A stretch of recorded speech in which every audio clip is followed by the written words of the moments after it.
Buenas noches, mi nombre es Ricardo Antonio Nesosu Colchao, soy estudiante de la Universidad Tecnológica del Perú, UTP. El tema de hoy es acerca del curso Desafío, Problemas y Desafíos del Perú actual. Voy a exponer acerca de la permanencia políticas y económicas y sociales ocurridas entre 1930 y 1990.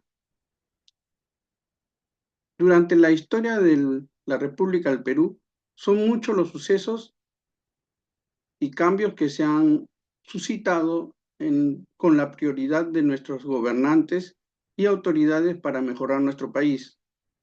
En esta oportunidad veremos una parte en el tiempo de la historia comprendida entre 1930 y 1990, luego del oncenio de Augusto B. Leguía, con la llamada Patria Nueva, aprendiendo de nuestros antepasados para forjar una nación, un mejor país en el que vivimos.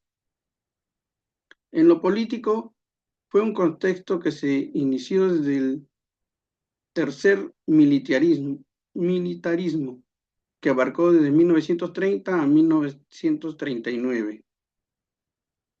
Durante el tercer militarismo, el Perú estuvo bajo el control de diferentes gobernantes militares que sucedieron rápidamente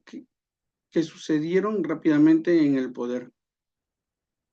Estos gobiernos se caracterizaron por el autoritarismo y su intento de mantener la estabilidad política y social mediante la represión.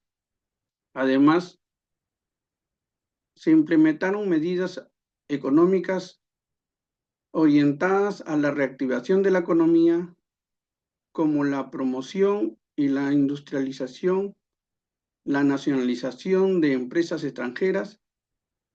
Sin embargo, estas medidas no lograron invertir la crisis económica y desigualdad social, lo que generó crecientes descontento en la población. Entre estos gobiernos tenemos el señor Luis Miguel Sánchez Cerro, que fue entre 1931 y 1933.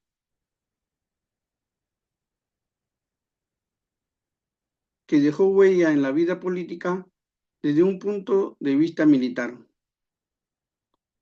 Su gobierno tuvo un corte fascista y represivo.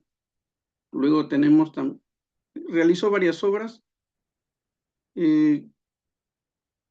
Luego tenemos al general Óscar R. Benavides entre 1933 y 1939,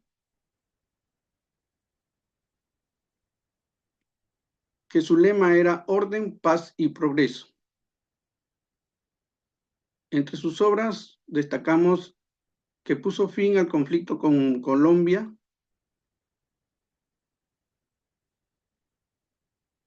permitió la circulación de diarios clausurados, creó el Seguro Social Obrero, construcciones de carreteras centrales y panamericanas. Luego tenemos el gobierno de Manuel Prado Ugarteche entre 1939 y 1945. Así también se destacó porque los ecuatorianos reclamaban Tumbes, Jaén y Maynas e invaden Zarumilla, en la selva del norte, estallando así un conflicto con el Ecuador. Se destaca la acción heroica del capitán FAT José Abelardo Quiñones en 1941. Luego tenemos el presidente José Luis Bustamante Riveros en 1945 a 1948,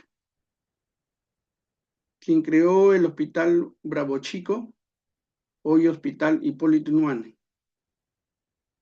Delimitó nuestra soberanía en el mar, que es las 200 millas. Luego vino la dictadura militar de Manuel Odría, llamada el Ochenio, con su lema hechos y no palabras.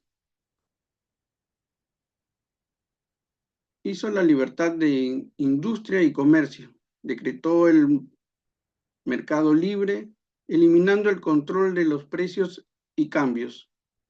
Creó el seguro social obligatorio al empleado, decretó el salario dominical a los obreros, dio impulso a una nueva política en grandes obras, construyendo el Hospital Seguro Social del Empleado, hoy Edgardo Rebagliati. Luego vino un segundo gobierno de Manuel Ugarteche de 1956 a 1962.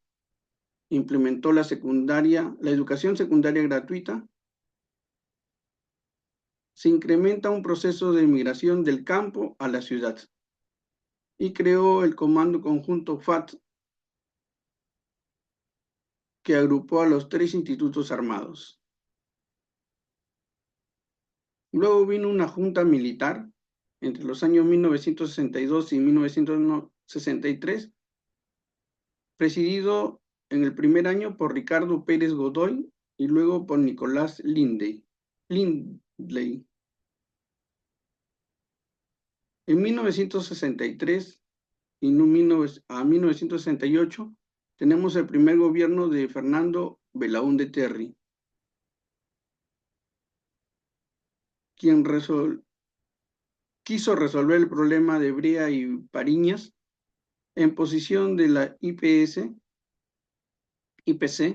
produciéndose el famoso escándalo de la página 11, originando la reacción del ejército con su violento golpe de Estado, dirigido por el jefe del Comando Conjunto de las Fuerzas Armadas, general Juan Velasco Alvarado. El presidente Fernando Belaúnde Terry, durante su gobierno, promulgó la ley de elecciones municipales, la ley de la reforma agraria,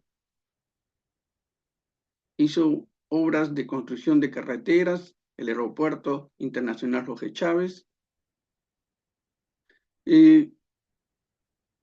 Lamentablemente, en la economía estuvimos mal porque la deuda externa se incrementó de 270 millones a 680 millones de dólares.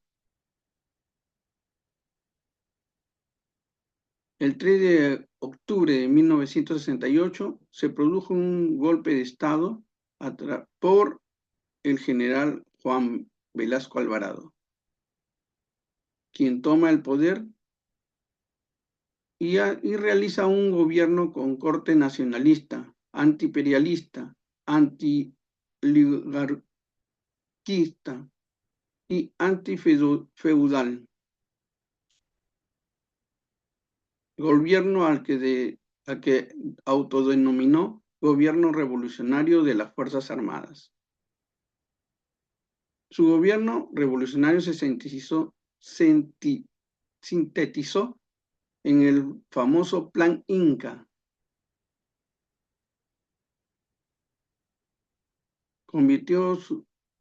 Se convirtió en una dictadura represiva e intolerante de izquierda. Nacionalizó la prensa y el petróleo. Implementó la reforma agraria.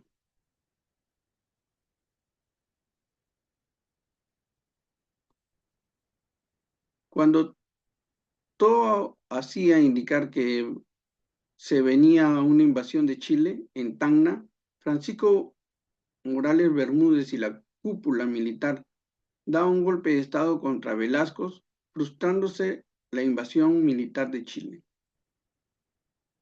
Francisco Morales Bermúdez gobernó entre 1975 a 1980, tomando el poder y aplicando el Plan Túpac Amaru, basándose en una política económica fondo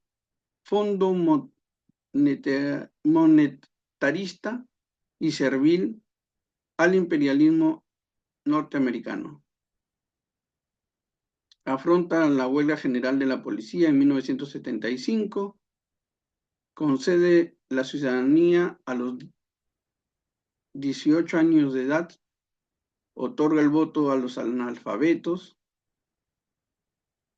convocó a la Asamblea Constituyente en 1978 para iniciar la transición del régimen militar para la democracia, siendo presidida esta por Víctor Raúl Haya de la Torre. Esta Asamblea Constituyente termina de redactar la nueva Constitución Política en el año 1979, siendo promulgada y entrando en vigencia posteriormente. Tenemos un segundo gobierno luego del señor Fernando Belaúnde Terry en 1980 a 1985, quien regresa del exilio desde Argentina y luego de vencer en las elecciones presidenciales en 1980 a Armando Villanueva del Campo. Restableció las libertades y garantías democráticas, devolvió los medios de comunicación expropiados a sus legítimos propietarios. Continuó con la obra de construcción en la carretera de penetración. Luego tenemos el gobierno de Alan García Pérez entre 1985 a 1990.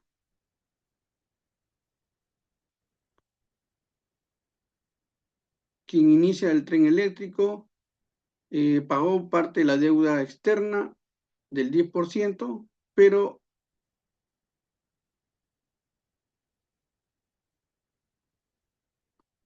el gobierno, la producción bajó a niveles alarmantes. La deuda externa llegó hasta 20.000 millones de dólares. Se incrementó el terrorismo, el cual fue imparable en esos años. La reforma agraria se hizo con Juan Velasco Alvarado, lo cual fue un ideal. Por un lado, liberó al campesino de las ataduras serviles y amplió a la ciudadanía peruana. El campesino percibió que el Estado, como un nuevo dueño, perjudicó económicamente al campo y en su conjunto extendió la pobreza rural. Extraditó varias empresas para orientar las ganancias a la capacidad productiva de la nación. Estas buenas intenciones no se cumplieron. Fue lo que generalmente se